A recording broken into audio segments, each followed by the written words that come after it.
मेरा नाम आरव है और मैं कभी भी रूम नंबर 307 को भूल नहीं पाऊंगा। जब मैं और मेरा दोस्त रोहन नए सेमेस्टर के लिए हॉस्टल आए, हमें रूम नंबर 307 अलॉट हुआ। वार्डन ने बस एक अजीब सी बात कही थी, रूम चेंज करवाना हो तो पहले ही बता देना, बाद में मुश्किल होती है। तब हमें लगा नॉर्मल वार्निंग होगी, पर अब समझ आता है वो एक हिंट था। रूम का दरवाजा पुराना था, थोड़ा सा खुला हुआ, जैसे किसी ने जल्दी में बंद किया हो। जैसे ही हम अंदर गए, एसी ऑफ था, फिर भी एक ठंडी सी हवा महसूस हुई। रोहन ने कहा, भाई यहाँ कुछ अजीब वाइब आ रही है। मैंने हंसते हुए जवाब दिया, हॉरर मूवी कम देखा कर। हमने अपना सामान सेट किया। 2 बेड्स था, पर तीसरा बेड नहीं था। फिर भी रूम का स्पेस अजीब तरह से 3 लोगों के लिए बना लग रहा था। पहली रात सब नॉर्मल था, दूसरी रात सब बदल गया। रात के 2:12 बजे थे। मुझे किसी की हल्की सी आवाज आई और मेरी नींद खुल गई। हेलो, मैंने आंख खोली। रूम में अंधेरा था, सिर्फ विंडो से थोड़ी लाइट आ रही थी। मैंने धीरे से बोला, रोहन। कोई जवाब नहीं। फिर एक और आवाज, इस बार बिल्कुल मेरे पास से, तुम लोग आ गए।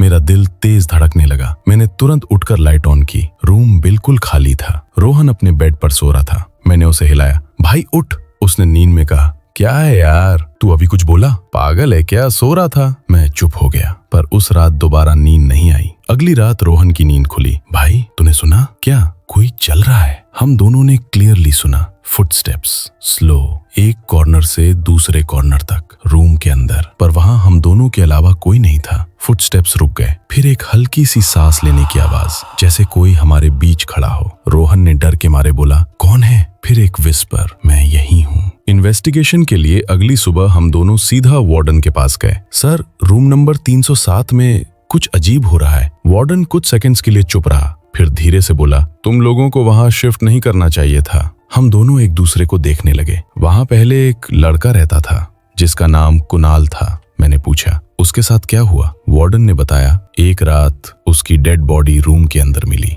दरवाजा अंदर से लॉक था। मेरे हाथ ठंडे पड़ गए। रोहन ने पूछा, कॉज ऑफ डेथ? वार्डन ने आंखों से बचाते हुए कहा, अननोन। रूम 307 में रात के 3 बजे हमने डिसाइड किया, सच पता करना है। हमने फोन का कैमरा ऑन करके रिकॉर्ड करना स्टार्ट किया। रात के 12:47 बजे तक सब नॉर्मल था। रात के 1:13 बजे लाइट फ्लिकर होने लगी। रात के 1:59 बजे अचानक से कैमरा खुद हिलने लगा, जैसे किसी ने उसे टच किया हो, और फिर स्क्रीन पर क्लियरली एक शैडो दिखी, ह्यूमन शेप में। पर रूम में हम दोनों के अलावा कोई नहीं था। रोहन चिल्लाया, भाई देख। मैं जम गया। शैडो धीरे धीरे हमारी तरफ बढ़ने लगी और फिर कैमरा बंद हो गया। सच्चाई का पता लगाने के लिए नेक्स्ट डे हमने पुराने स्टूडेंट से पूछा। एक सीनियर ने चुपके से बताया, कुणाल अकेला नहीं था। मैंने पूछा, मतलब? फिर सीनियर ने बताया, कुणाल हमेशा कहता था कि उसका रूममेट इनविजिबल है, लेकिन सब उसका मजाक उड़ाते थे।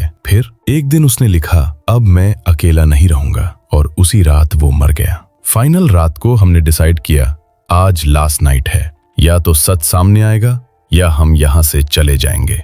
रात के 2 बजे दरवाजा खुद से बंद हो गया। विंडो अपने आप बंद हो गई। रूम कंप्लीटली सील्ड हो गया था। रोहन ने कहा, ये नॉर्मल नहीं है। फिर एक आवाज बिल्कुल क्लियर आई, तुम लोग जा नहीं सकते।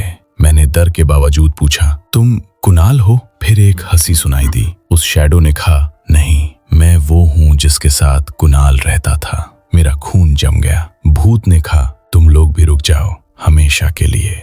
सडनली रोहन हवा में उड़ गया। रोहन चिल्लाया, भाई बचाओ। मैं उसकी तरफ भागा, पर जैसे इनविजिबल वॉल ने मुझे रोक दिया। रूम का टेम्परेचर सडनली बहुत ठंडा हो गया, और फिर एक इनविजिबल फोर्स ने रोहन को जोर से दीवार पर फेंका। रोहन की चीख आज भी मेरे कानों में गूंजती है। स्टोरी के एंडिंग में नेक्स्ट मॉर्निंग हॉस्टल स्टाफ ने रूम 307 का दरवाजा तोड़ा। अंदर सिर्फ एक बॉडी मिली, रोहन की। मैं जिंदा था, पर जब मैं हॉस्पिटल में होश में आया, डॉक्टर ने पूछा, तुम बार बार क्यों कह रहे हो कि रूम में कोई तीसरा था? मैंने धीरे से कहा, क्योंकि वो अब भी मेरे साथ है। उस रात हॉस्पिटल के मिरर में मैंने अपने पीछे एक शैडो देखी और एक आवाज आई, अब तुम अकेला नहीं हो।